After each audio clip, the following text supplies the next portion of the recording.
White flag. White flag is out. 2.6 miles to go. Oh, trouble, trouble. The big one on the dinger, on his lid.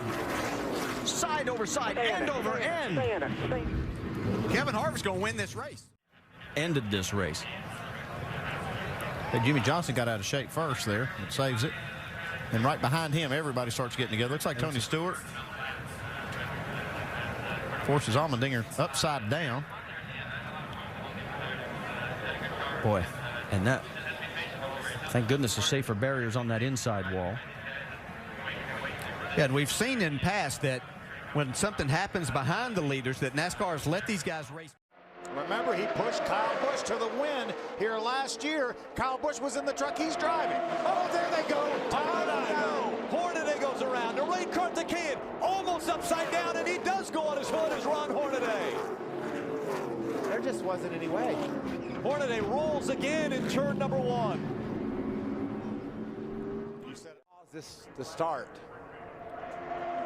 Looked like the Todd got pushed by the 95 of Grant Enfinger, and it turned him into the truck on the inside of him. And then you see Ron Hornaday going upside down. Grant was just doing what he saw there. Ooh, wow, look at that hit late by. That's here about the spoiler being at 65 degrees. When they go backwards, it lifts that back into that truck of Hornaday up and onto its top it goes. Plus, he was not only backwards, he's getting pushed by Mike Skinner, too. So I'm sure that helped ramp that truck up in the air. I'm telling you. Oh, hang on, Jeff Burton. Burton up into Hornish. He's going to come back up. And now the big one. There it is. 7, 8, 9 cars involved, many which were running inside the top 10. That's the whole field, isn't it? That's the whole field. And look at that. Nowhere to go. And these guys were trying to avoid the two coming back up on the racetrack. And the first group that saw them check up, and everybody runs up. That's what happens. When you get in the grass, you're coming back. And he just goes diving down here after he gets clobbered by the 31. On the 83, okay, this started already behind, but the 83 got turned. But they see that going on in front of them, and they're all jockeying for position to avoid that.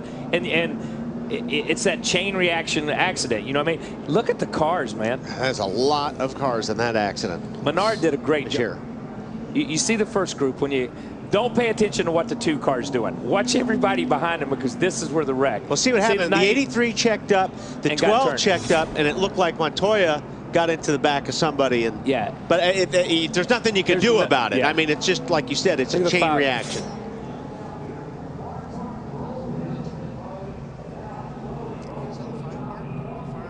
You see the 12, you see the 42, you see these guys. And there's just nowhere to go. I mean, there's no openings on the racetrack whatsoever. Nowhere to go. And you can't imagine sitting at home driving into that at 170 or 80 miles an hour, getting up to speed, but driving into that and not being able to know left or right. And the spotter takes the white flag under green. The next flag will end the race. Oh, around goes Newman. Newman up into Logano. 5 cars into the wall. 7. Caution. Caution is out. The race is not complete. Not complete. Had to get to the white flag to be complete. What did we say 30 laps ago? You said, Daryl, not sure if you want to be around Ryan Newman. His luck here is not very good. And up high, 4 wide. 4 wide is usually not a very good thing. The 20 car of Logano gets into the back of Ryan Newman, and the 39 started this whole mess. I almost wonder if the 39 of Newman didn't say, oh, we're 4 wide, and maybe even eased out the throttle a little bit. You're going to see this, and here's the 39 right out here. 4 wide. You see there's plenty of room plenty right of there. room. I think that Logano just got in. I think Logano thought he could give him a push, clear that pack of cars, and go to the front. And he got him in the wrong place. We saw Carl Edwards do this to Greg Biffle here a couple of years ago. See Vickers in the 83 involved, a car that led a bunch of laps, and Casey Kane in the 9 just had recovered from the repairs from the last wreck.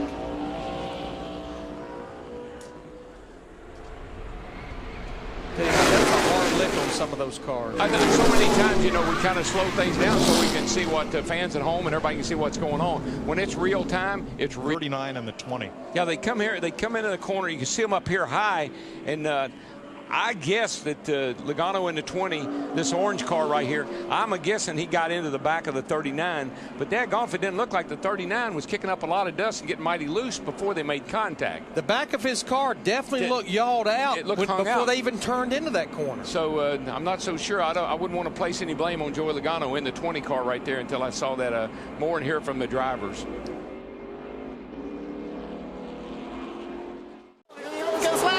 Trouble now. Keselowski's got Logano on the hard side. Look out, they're going to go around. Oh, big crash. Oh, and up into the wall. Look out. The caution is out. The race will finish. McMurray trying to get in line right here, right behind Harvick. Just not enough room. Yeah, and he had to check up for just a second because he was on the right rear quarter of Kevin Harvick.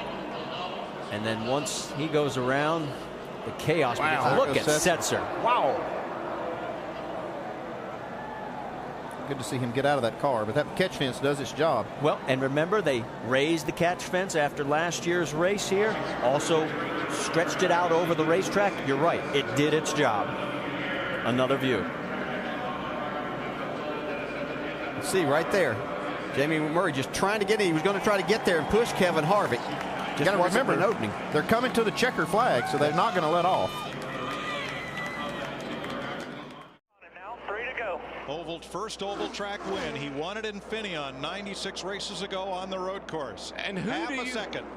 And the 99 has turned over Brad Keselowski. And we have a caution.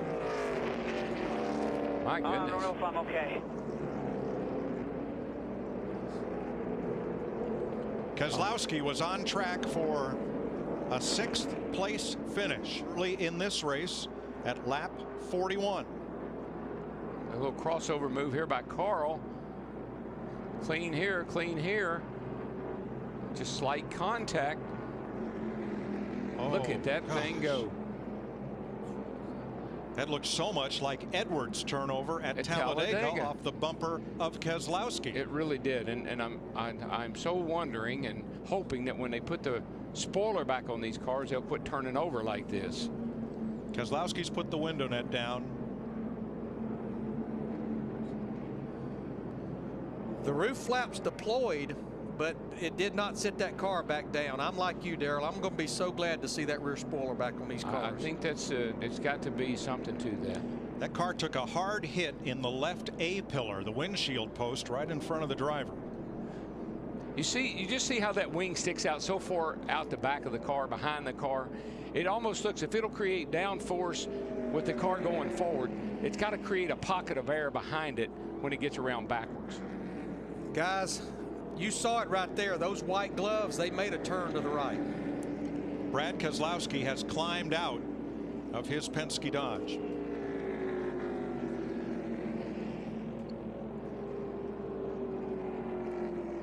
That's Brad in the black car. They're racing for the win.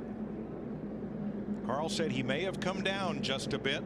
Brad held his line to keep from going over the yellow line. Ryan Newman gets wrecked. And Edwards flies into the fence.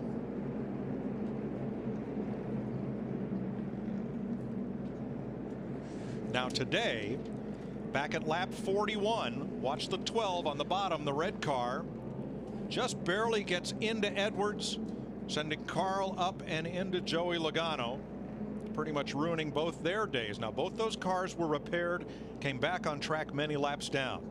But here, with just a handful of laps to go, Edwards and Keselowski get together again.